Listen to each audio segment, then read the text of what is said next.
Hello. अ, आज हम लोग पढ़ने वाले हैं क्लास 12 का एक चैप्टर, ठीक है। तरंग प्रकाशिकी के बारे में आज हम लोग स्टार्ट कर रहे हैं। तो तरंग प्रकाशिकी में हम बात करेंगे प्रकाश के बारे में। बहुत समय से चल रहा था कि प्रकाश जो है वो तरंग है कि कण है। कभी कुछ साइंटिस्ट ने बोला उनको उसको प्रकाश एक कण के भांति व्यवहार करता है, कुछ लोगों ने बोला प्रकाश तरंग के भांति कार्य करता है, ठीक है। तो बहुत सारे सिद्धांत हैं, हम एक एक करके सबको देखेंगे। और आज के लेक्चर में हम सबसे अपना जो मेन है टॉपिक वो होगा हाइगन का सिद्धांत, ठीक है। बोर्ड के एग्जाम में हाइगन का सिद्धांत आता रहता है। तो हम शुरू कर रहे हैं एकदम पहले से कि प्रकाश क्या है, ठीक है। तो बेसिकली आप अगर प्रकाश को बेसिक देखो कि बेसिकली हम उसको बोल कह सकते हैं। तो बेसिकली लाइट, प्रकाश एक ऊर्जा है, ठीक है। ऊर्जा है प्रकाश एक। अब प्रकाश के ऊपर सिद्धांत जो आया, सबसे पहला सिद्धांत न्यूटन ने दिया था, ठीक है। सबसे पहले न्यूटन, सर आइजैक न्यूटन का कणिका सिद्धांत ये आया। न्यूटन का कणिका सिद्धांत ये 1676 के आजू बाजू के टाइम पर आया था, ठीक है। अब इन्होंने क्या बोला? इन्होंने बोला, सबसे पहले इन्होंने बोला कि सभी प्रकाश स्रोत छोटे छोटे कणों को उत्सर्जित करता है। कोई भी प्रकाश स्रोत हो वो छोटे छोटे कणों को उत्सर्जित करता है। और ये जो कण है ये क्या है? ये प्रत्यास्थ कण है, द्रव्यमान हीन बताया उन्होंने। क्या बोला कि मासलेस होगा, द्रव्यमानहीन होगा, ठीक है। और उनको उसने दृढ़ बताया, रिजिड, ये तीन उसने बताया। और भी एक बताया, उन्होंने बताया कि ये जो है, ये जो सारे के सारे कण हैं अलग अलग आकार आकृति के होंगे। न्यूटन जी ने पहला बताया, ठीक है। अब एक कण कैसे किसी भी शेप के हो सकते हैं, उन्होंने बताया किसी भी शेप के हो सकते हैं। ये बेसिकली द्रव्यमानहीन है, ये द्रव्यमानहीन है और ये किसी भी शेप के हैं, ठीक है। तो अगर आप एक छोटा सा इसको मानो कि एक बिंदु प्रकाश स्रोत है, तो अकॉर्डिंग टू न्यूटन इनसे छोटे छोटे क्या निकल रहे बेटा? पार्टिकल्स बाहर निकलते हैं अकॉर्डिंग टू। और इसका शेप कुछ भी हो सकता है, अलग अलग, ठीक है। इसे बाहर निकल रहा है, सब बाहर की ओर, चारों तरफ ऐसा फैल रहा है। अब इन्होंने बताया दूसरा स्टेटमेंट में, ये कण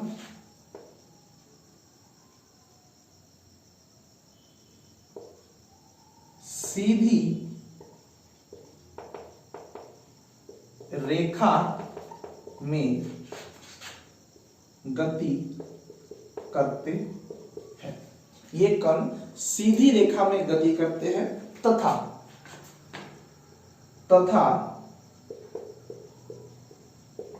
अलग अलग माध्यम में कणों का वेग अलग अलग होता है। इन्होंने पहले बोला कि जो सारे के सारे कण होंगे वो सब सीधी रेखा में गति करेंगे, ठीक है। दूसरा इन्होंने क्या बताया? दूसरा इन्होंने बताया सारे के सारे कण का वेग अगर माध्यम चेंज हो तो वेग भी चेंज हो जाएगा। उसके बाद उन्होंने बताया कणों का वेग कणों का वेग सघन माध्यम में विरल माध्यम की तुलना में ज्यादा होता है। अच्छा, ये जो स्टेटमेंट दिया कि सघन माध्यम में कणों का वेग ज्यादा होता है विरल से, और कण क्या है, कहां से निकल रहा है बेटा, प्रकाश को उन्होंने कणों के रूप में दिखाया है, और कण का वेग सघन माध्यम में ज्यादा। बेसिकली ये बताना चाह रहे हैं कि प्रकाश का वेग सघन माध्यम में ज्यादा। ये देखिए, जो कि सरासर गलत है, ठीक है, ये गलत है। कुछ दिन बाद, कुछ सालों बाद दूसरे साइंटिस्ट थे, उन्होंने साबित कर दिया था कि प्रकाश का वेग विरल में ज्यादा होता है सघन से। तो स्टेटमेंट ये गलत हो गया था बाद में, ठीक है। बट न्यूटन जी थे, तो न्यूटन ने दिया था, मान रहे थे, ठीक है। तो पहले पढ़ लेते हैं उन्होंने क्या बताया। और उन्होंने बताया भिन्न भिन्न रंगों के प्रकाश का चाल या फिर वेग, भिन्न भिन्न रंगों के प्रकाश का, भिन्न भिन्न रंगों के प्रकाश का कणों का आकार, आकृति भी भिन्न भिन्न भिन्न भिन्न होगा, ठीक है। मतलब अगर कलर अलग है, प्रकाश का अलग अलग कलर है, तो उनके आकार आकृतियां भी अलग होगी। फॉर एग्जाम्पल कितने कलर, ये जो है VIVGYOR, जैसे ये बैगनी है, इसका साइज सबसे छोटा होगा, रेड है, लाल है, लाल का साइज सबसे बड़ा होगा, ऐसा उन्होंने बताया, ठीक है। तो ये कणिका सिद्धांत था। बहुत सालों तक यही सिद्धांत चलता गया, ठीक है। कुछ सालों बाद ये जो सिद्धांत है ये फेल हो गया, ठीक है। आप उठा लीजिए वीडियो को पॉज करके, मैं सिमटा दे रहा हूं।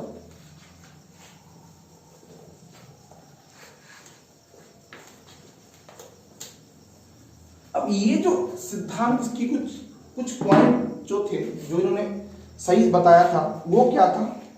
इन्होंने पहला जो पॉइंट सही बताया वो कि प्रकाश जो है, पहली बात तो उन्होंने बताया प्रकाश कण है, वो गलत स्टेटमेंट। लेकिन उन्होंने एक बात बताया, ये सीधी रेखा पे गति करती है। क्या?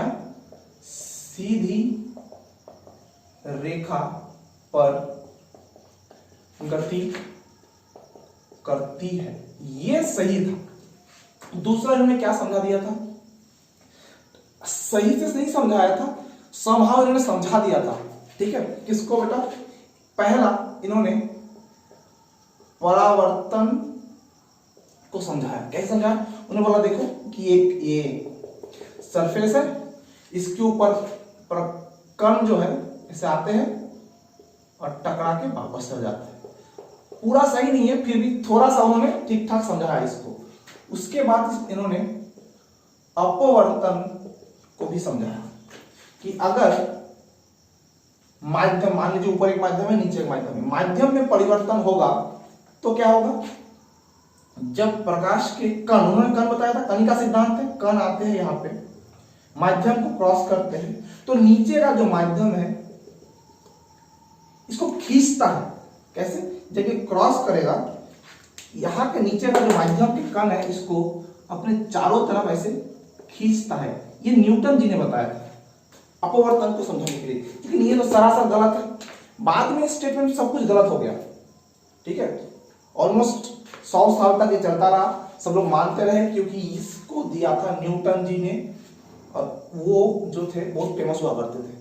बाद में सारा का सारा स्टेटमेंट क्या होगा बेटा? गलत है। फिर भी समहाउ इन्होंने थोड़ा थोड़ा समझाया, लेकिन इन्होंने बताया है कि प्रकाश क्या है? प्रकाश एक कण है, प्रकाश स्रोत से कण बाहर निकल रहे हैं, ठीक है। तो इन्होंने जो भी इन्होंने स्टेटमेंट दिया उसके हिसाब से ये प्रकाश के व्यति करण को ये नहीं समझा पाए, पांचवा ये विवर्तन को नहीं समझा पाए, छठवा ये ध्रुवन को समझा नहीं पाए। इनके बारे में हम इसी चैप्टर में पढ़ेंगे आगे जाके, ठीक है। इनको समझने के लिए हमें प्रकाश के तरंग प्रकृति को जानना पड़ेगा, ठीक है। चलिए चलते आगे।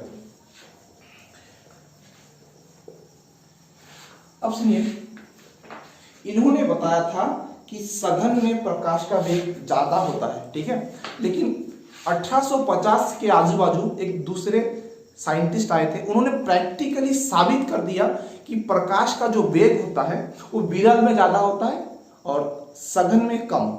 तो उनका जो सिद्धांत आया था वो आया था 1676 में।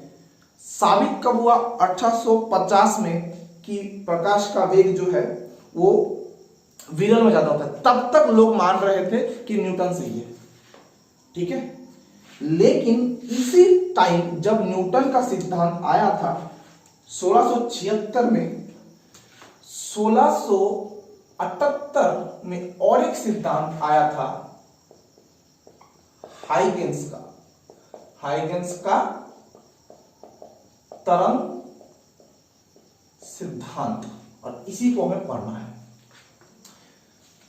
इन्होंने क्या बताया? अब ये उतने उस टाइम फेमस नहीं हुआ करते थे, तो इनका सिद्धांत है लोगों ने माना नहीं। न्यूटन फेमस हुआ करते थे, उनका मान लिया, ठीक है। बाद में जाकर पता चला कि इनका सिद्धांत भी सही था, पूरा सही नहीं था लेकिन कुछ हद तक तो सही था, ठीक है। इन्होंने क्या बोला? पहला स्टेटमेंट दिया, पहले देख लेते कि इन्होंने क्या बताया, फिर क्या गलत है क्या सही है हम देखेंगे, ठीक है। इन्होंने बोला प्रकाश एक यांत्रिक तरंग है। इन्होंने क्या बताया? प्रकाश एक यांत्रिक तरंग है। लेकिन हमको क्या पता है, हमारा एक चैप्टर हुआ करता है विद्युत चुंबकीय तरंगें। प्रकाश जो होती है रियल में होती है विद्युत चुंबकीय तरंगें। इन्होंने अपने स्टेटमेंट में क्या बताया था कि एक यांत्रिक तरंग है। बाद में जाके ये गलत हो गया कि इनका स्टेटमेंट ये जो पहला था ये गलत था। प्रकाश क्या होती है? विद्युत चुंबकीय तरंगें। इन्होंने बताया यांत्रिक तरंगें, ठीक है। अब यांत्रिक तरंगों को संचरित होने के लिए चाहिए माध्यम की आवश्यकता। अब इनको पता था कि ये सवाल आने वाला है, तो इन्होंने क्या बोल दिया? इन्होंने बोला कि पूरे अंतरिक्ष में एक माध्यम है, पूरे अंतरिक्ष में ईथर नामक एक माध्यम फैला हुआ है। देखिए, इन्होंने पहले बोला यांत्रिक तरंग है। उनको पता था कि यांत्रिक तरंगों को प्रोपोगेट होने के लिए, संचरित होने के लिए माध्यम की आवश्यकता है। तो उन्होंने अपना एक काल्पनिक माध्यम बोला कि काल्पनिक माध्यम है, एक काल्पनिक माध्यम है ईथर। ईथर एक काल्पनिक माध्यम है जो कि पूरे के पूरे अंतरिक्ष यूनिवर्स में फैला हुआ है। और ये जो माध्यम है, ठीक है, ईथर, ये जो माध्यम है ये क्या है? ये उन्होंने बताया कि ये द्रव्यमानहीन माध्यम है। दूसरा इन्होंने क्या बताया? दूसरा इन्होंने बताया इस माध्यम की प्रत्यास्थता बहुत अधिक है। प्रत्यास्थता क्या है बेटा? बहुत अधिक। दूसरा, तीसरा ने क्या बताया कि द्रव्यमानहीन। अगर द्रव्यमानहीन है बेटा तो जाहिर सी बात है घनत्व क्या होगा? कम। तो द्रव्यमानहीन बताया, प्रत्यास्थता क्या है? बहुत अधिक। तो घनत्व बहुत कम। द्रव्यमानहीन एक्चुअली उन्होंने बुक में लिखा था कि द्रव्यमानहीन है, ठीक है, आप एनसीईआरटी देख लो। उन्होंने बोला था कि द्रव्यमान बहुत ज्यादा कम है, ऑलमोस्ट जीरो, जीरो नहीं ऑलमोस्ट जीरो। तो अगर द्रव्यमान बहुत कम है, ऑलमोस्ट द्रव्यमानहीन है वो, तो घनत्व भी क्या होगा? बहुत कम। ये बता दिया। अब उन्होंने ये क्यों बताया? अब देखिए ये क्यों बताया इन्होंने अपने स्टेटमेंट को साबित करने के लिए बता दिया, ठीक है। इस टाइम जो यांत्रिक तरंग उन्होंने बताया, सबको पता था कि यांत्रिक चलन का जो वेग का सूत्र होता है वो है प्रत्यास्थता गुणांक बटा घनत्व। प्रत्यास्थता गुणांक बटा घनत्व। अब देखिए इन्होंने बताया कि प्रत्यास्थता बहुत ज्यादा, तो प्रत्यास्थता गुणांक क्या हो गया यहाँ पे बहुत ज्यादा, और घनत्व इन्होंने क्या बता दिया बहुत कम। तो ऊपर वाला अमाउंट बहुत ज्यादा, नीचे वाला बहुत कम, तो जाहिर सी बात है वेग का मान क्या होगा बहुत ज्यादा। तो इन्होंने ये भी साबित कर दिया था कि माध्यम भी है और माध्यम होते हुए भी यहाँ पे प्रकाश का वेग बहुत ज्यादा हो रहा है। ठीक है, प्रकाश का वेग बहुत ज्यादा हो रहा है, इन्होंने दिखा दिया। इनके हिसाब से जो सूर्य है और ये जो हमारा पृथ्वी, हम अपने पृथ्वी को ही ले लेते हैं, इनके बीच में एक माध्यम है और इस माध्यम को इन्होंने ईथर बोल दिया, जिसका द्रव्यमानहीन है, घनत्व बहुत कम है, प्रकाश बहुत ज्यादा है, प्रत्यास्थता बहुत ज्यादा है, घनत्व बहुत कम है, इसीलिए यहाँ पे वेग भी बहुत ज्यादा है। उन्होंने दिखा दिया कि ये जो वेग है ऑलमोस्ट प्रकाश के वेग के समान है। ठीक है, उसका बाद स्टेटमेंट आया वेग 3 × 10⁸ मीटर पर सेकेंड है। ठीक है, ये उन्होंने बता दिया। इसके बाद उन्होंने बताया कि प्रकाश एक अनुदैर्ध्य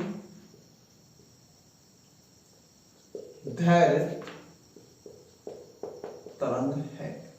ये उन्होंने बताया प्रकाश एक अनुदैर्ध्य तरंग है। अब अनुदैर्ध्य क्या होता है, मान लीजिए तरंग इस तरफ संचरित हो रही है। ठीक है, अब तरंग जब संचरित होती है तो माध्यम के कणों में क्या होता है बेटा कंपन। अब कंपन का भी तो दो दिशा है, कंपन या तो होगा संचरण के दिशा के समांतर या फिर लंबवत। अगर लंबवत हुआ ऐसा ऐसा ऐसा ऐसा ऐसा तो हम क्या बोलेंगे उसको, ऐसा ऐसा मान लीजिए यहां जा रहा है तरंग, ऐसा जा रहा है, ऐसा ऐसा ऐसा ऐसा ऐसा हो रहा है माध्यम कणों का कंपन, तो इसको हम क्या बोलेंगे, ये हो गया अनुप्रस्थ। और अगर माध्यम तरंग का संचरण इस दिशा में हो रहा है और माध्यम के कण भी अपने ही जगह पे ऐसे ऐसे ऐसे ऐसे कंपन कर रहे हैं, उसे क्या बोलेंगे अनुदैर्ध्य। मतलब तरंग के संचरण के दिशा में माध्यम के कण क्या कर रहे हैं, उसके समांतर कंपन कर रहे हैं। तो उन्होंने बताया ये क्या है बेटा अनुदैर्ध्य तरंग है। लेकिन ये स्टेटमेंट हो गया गलत, क्योंकि कुछ दिन बाद एक दूसरा साइंटिस्ट आया, उसका नाम था फ्रेनल, और फ्रेनल ने यह साबित कर दिया कि जो प्रकाश तरंग है वो अनुदैर्ध्य नहीं अनुप्रस्थ होता है। ठीक है, माध्यम के कणों का कंपन प्रकाश में समांतर नहीं लंबवत होता है। समझ में आ रहा है, विद्युत चुंबकीय तरंग, प्रकाश एक विद्युत चुंबकीय तरंग होता है, इसने साबित कर दिया था। अब विद्युत चुंबकीय तरंग में माध्यम के कणों का जो कंपन है वो कैसा होता है, ऐसा ऐसा ऐसा होता है। मान लीजिए इस तरफ आगे की तरफ जा रही है, इस तरफ जा रही है प्रकाश तरंग, तो कंपन ऐसा ऐसा होता है। तो अनुदैर्ध्य नहीं, तो स्टेटमेंट गलत हो गया। लेकिन यहां पे इसने कुछ कुछ चीज सही बताया था, और इसके सिद्धांत के सहायता से हम क्या क्या समझ सकते हैं और क्या क्या नहीं समझ सकते, चलिए देखते हैं। आप नोट कर लीजिए वीडियो को रोक के। चलिए, ये शाम मस्तानी क्या हो रहा है। अब देखिए हाइगन ने बता दिया था कि ये तरंग है, तो तरंग प्रकृति यही से शुरू हुआ है उसके हिसाब से। ठीक है, तो उसने क्या क्या समझा दिया था। पहला कि प्रकाश सीधी रेखा पर गति करता है, ये इसने भी समझ दिखा दिया था, लेकिन इसने बताया था कि तरंग के भांति व्यवहार करता है। तो दूसरा, हम हाइगन के सिद्धांत के का हेल्प लेकर हम अपवर्तन के नियम को सत्यापित कर सकते हैं। ठीक है, सॉरी, दूसरा परावर्तन के नियम का भी सत्यापन कर सकते हैं। क्या हम दिखा सकते हैं परावर्तन के नियम में कि आपतन कोण और अपवर्तित कोण बराबर होता है, यही नियम है, और ये हाइगन के नियम से हम सत्यापित कर सकते हैं। दूसरा, ये जो अपवर्तन का नियम है ये क्या होता है, स्नेल ने दिया था। स्नेल ने क्या बोला था, sine i by sine r equals 1 μ2। अब ये जो नियम स्नेल ने दिया था, इस स्नेल के नियम को भी हम तरंग के हाइगन सिद्धांत से सत्यापित कर सकते हैं। ठीक है, इसके बाद प्रकाश का व्यतिकरण को समझने के लिए तरंग प्रकृति होना जरूरी है, तो उसको भी हम पढ़ सकते हैं। न्यूटन के कणिका सिद्धांत इसको समझा नहीं पाया था। उसके बाद क्या, विवर्तन को हम समझ सकते हैं। ठीक है, छठवां क्या, ध्रुवन, लेकिन ध्रुवन को ये समझा नहीं पाया। ठीक है, ध्रुवन को हाइगन्स ने समझा नहीं पाया, हम आगे पढ़ेंगे, इसी चैप्टर में पढ़ेंगे। ठीक है, तो ये हो गया हमारा हाइगन का सिद्धांत, आप नोट कर लीजिए। अब इसके बाद हाइगन का जो सिद्धांत आया उसको समझने के लिए हमको समझना पड़ेगा, सबसे पहले एक टॉपिक आने वाला है, वो है तरंगार्घ, कि तरंगार्घ क्या होता है। तो तरंगार्घ हम समझेंगे अगले लेक्चर में। ठीक है, चलिए मिलते हैं अगले लेक्चर में। बाय बाय, खुश रहिए और पढ़ते रहिए। All the best.